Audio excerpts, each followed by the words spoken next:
Hi, good morning, Jim. How are you doing? Morning, Ian. Thanks for coming. Thank you for inviting Nice us. to see you on this lovely day In beautiful Lancashire. in North Lancs, South Lakes.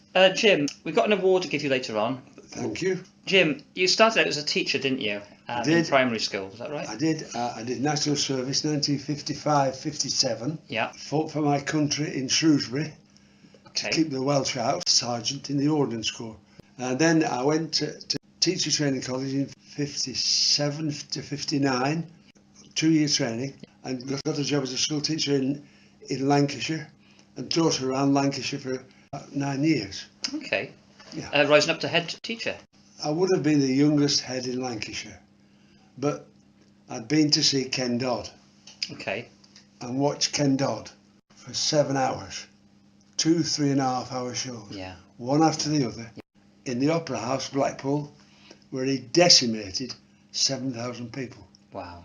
And the sensation I got, and Doddy started me. Yeah. I watched this man, this giant of a comic, just completely dismantle an audience. And I thought, what a sensation it must be to be standing there on your own with a tickling stick and give 7,000 people so much pleasure in 2 hours. And I thought, phenomenal. Unbelievable. Yeah. And that started me. So I learned his act. By Jove, how tickled I am. Out of admiration, not out of any way to copy it, but yes, or to be inspired by it. Yeah. Yeah. And then I started doing the working men's clubs as well as teaching. Which is hard, it's hard to, they don't take no prisoners, do they? No. If you go well, they let you live. And I've seen comedy over the years alter beyond belief. I mean, when we were comics, we just used to, before we were there, Arthur Askey, people like Ted Ray, who were a generation before that, they just had about 9-10 minutes of material, and that lasted them a lifetime, because all they do was spent a year going around the theatres. Yeah, you know all about that, and so they could survive on. And then when television and radio and television heightened communication, you couldn't go on television with any acts because the world's got it. Yes. So you got to work at an act. So the comedians in the 60s and 70s had to work incredibly hard creating new stuff, because if they did it on the Saturday night and it's been on telly at 7 o'clock, the audience is going to say, copied it. Yeah. So it made us work, but they didn't. Communications were not such that everybody got the information. Now, television is now with its iPod and with Twitter, gags, material, stories, situations around the nation. Yes, they are. You've done it in a flash. Yeah. Yes, you have. So it's even harder now. So comedy's altered. I mean, how did the comedians come about? Well, Johnny Hamp, the head of Light Entertainment at Granada, in 1970, saw these working men's clubs, and television was in its infancy then. Even in 70, it wasn't a grown child. No. And Johnny Hamp said, I can put these guys on a stage with no expense, put a little set around them, and televise, put all their stuff on tape, get eight comedians a night, ask them each to do 10 minutes, and let me edit it down, and I can get a few half hours out of that. Yeah. Very, very economically. £50 a man we got. Yeah. So he got. Which is a lot in those days, but. Well, it was a lot. Yeah, I was only getting about, relatively not that much teaching. Certainly not £50 a day. No. So and I was lucky enough to be spotted by Kent Carson, who came to see me in Blackpool. It's a nice story. It was I forget the name of it, but it was a nightclub in Cleveley's near Blackpool, and I was on for 7 nights. I was still school teaching, going home every night to Blackburn, where I lived, and I was going on stage twice a night, 9 o'clock and 10 o'clock for 25 minutes. 2.5 hours, twice. So you look at 200 people, and I go on at 9 o'clock and 10 o'clock, and do half an hour off, and come back at 10 o'clock, and do another half. And for the first 5 nights of the day, Saturday, Sunday, Monday, Tuesday, Wednesday, I died on my backside. Completely, I was horrendous. and confidence levels dropped, performance worsened, and by the end I was a babbling wreck. By the Wednesday, the people were turning out unbelievable, and my morale was. Must be so heartbreaking. Oh, it nearly devastated me. Yeah. And it's absolutely true. I went back on again, morale being below zero, Yeah. confidence nil. Went on to the same audience. I was the same man in the same suit. Walked onto the same arena. 10 o'clock when I went on the second time. God knows what happened, but I tore them to pieces. Half an hour after I died 7 times. Isn't that weird? Don't ask me, Ian. I no idea. I thought somebody had come on stage. Yeah. I said, if I don't do it, woof, woof. And I came off. I thought, oh, I'm there. And as I walked past the bar, it was Frank Carson. Okay. He walked in. As I'd gone on stage, he'd come in. I didn't see him. He'd come in. And Carson then was a big star. Frank was a big star long before people realised it. Yeah. He said, "You're a good funny fellow." He said, "I think you're a very funny man." He said, "Would you like to go on television?" This is 1971. Mm-hmm. Television in 71. Somebody offering me television. Yeah. That's like saying, "Is the Pope a Catholic?" Isn't it? You know. Yeah. I said, "Yeah, well, I'll make sure you go on television. I have a friend in television." He said, "I'll make you a star." He said, and I never thought no more about it. I thought, but of all the times if you come in an hour earlier, he'd have thought he's a plumber, wouldn't it? Or the day before. Or the day before. Or the day before. Yeah, right? Sure. So it's timing. Right place, right time. Yeah. Anyway, then Johnny Hamp saw me and liked me and used me on the comedians, and then came out of teaching, packed it in because I had Ken Dodd plus Johnny Hamp plus Granada Television plus opportunity equals change. Yeah. So I had a go at it. Went professionally on the working men's clubs all around Lancashire, North East, South Wales. Yeah. And how good you are, all the working men's clubs then. Yeah. Because bingo paid for the beer, you see. Yeah. Ridiculously cheap prices because they filled the pub with drinkers, but even slow drinkers, they were full. Yeah. Because that was a thing. Yeah, bums on seats as well. Yeah, bums on seats. Yeah. And then I did that for 5 years, and then somebody saw me somewhere and offered me Bullseye. Completely out of the blue. Before Bullseye though, Jim, Wheel Tappers and Trent Social Club. Yeah. Now I remember, I don't know how old I was, but that was essential TV watching for me because it was I wasn't even old enough to drink, right. But I remember seeing this fantastic world in a club where they're all enjoying themselves, and you just never knew what the next act was going to be. Oh no. You know, and I know you had a big part in that. Did you enjoy that? I didn't.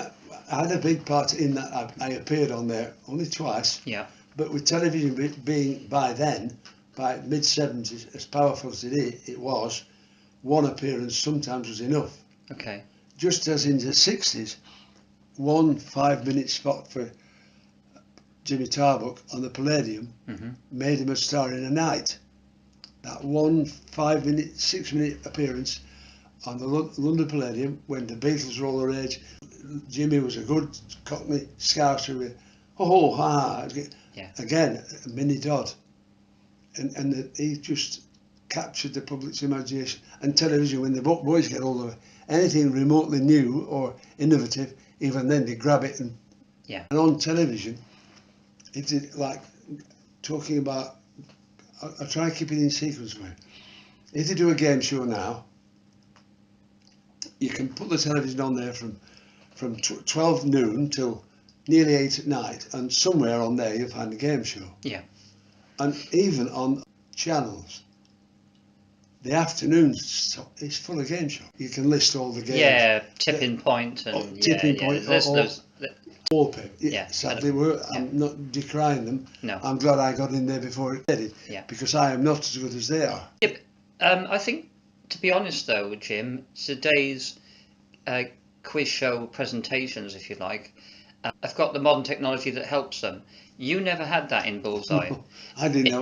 Did you? You know, so No, I had a few hours in the dartboard with numbers. yeah, but And it worked, and it worked all the well, simplicity of it worked. and that's why, you know, I'll tell you about the awards later on. But Bullseye, very, very popular. People hold it to affection. Sunday, you can even almost name the time when it was on. 5 o'clock. There you go. People are showing me emails now. Every Sunday I used to go to my grand's for my tea on a Sunday, and we had tea and toast and muffins and all 5 o'clock Sunday. Yeah. In 1981, when they put the first series out, television was still relatively young. Yeah. Technologically, it wasn't brilliant. No. It was still a clumsy method, a naive, low-tech presenter. Yeah. We called it, the guy who devised the game originally, Andy Wood, he said it was the Coronation Street of the game shows. I knew it, what we got after a third or fourth series. I knew we got something. We were accessible, down market, low-tech, non-aspirational, although looking at some of the questions we asked them, because there were very few giveaways in that question. Yes, You know, when you watch it now on more Challenge. than a valid quiz. No, you're right, yeah. And we tend to lose sight of that. Only when you look back at that, you realise, Christ, so-and-so, 1914, he married, what? And you didn't give the answers. Oh, no. See, a lot of game shows today, they give you options. Yeah. So even if you don't know the answer, you might strike lucky. The Bullseye, going back to the Bullseye, a lot of people remember the first thing about Bullseye is the speedboats, which tended to be someone that lived in Wolverhampton or somewhere. Let me tell you about the Yes, prizes. please. Yeah.